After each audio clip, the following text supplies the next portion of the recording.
new revelations from a new Netflix docuseries looking into the murders of 4 University of Idaho students. In one scene, we learned that the parents didn't find out how their children died until 2 days after the murders.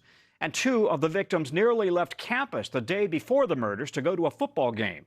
The FBI's acting supervisor at the time also says in the doc that the killer was very good at hiding his online activity. Here's that moment. He would clear the phone memory and wipe the phone, and very little information was actually left on his digital devices.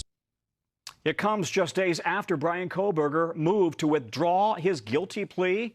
Let's go to NBC News legal analyst Misty Marris. And Misty, what else stood out to you about this latest look into this case? So, Tom, let's pick up on what they said about Kohberger being very good at hiding his digital activity. What did they find? They found a phone with 18 contacts, not a lot of apps, used incognito browsing on his computer for searches. But the days leading up to his arrest, Tom, let me tell you these searches: serial killers, psychopaths, paranoia, wiretapping. So that was really significant. We also learned that Kohberger had a victim research questionnaire that was purportedly part of a research project. He was a criminology student at Washington State. This was posted to Reddit, and it was asking for incarcerated people. How did they choose and approach their victims? Really chilling stuff.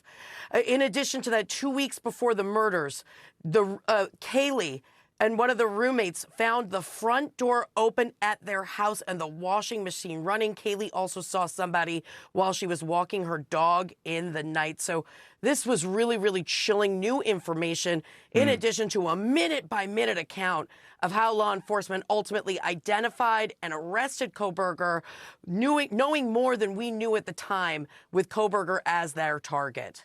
He's already pleaded guilty. He's already been convicted. And now he wants to, take all of that back. How can this renewed attention impact the case going forward and his plea? So this documentary will not impact how the court treats that petition to overturn the plea deal and to get a new trial.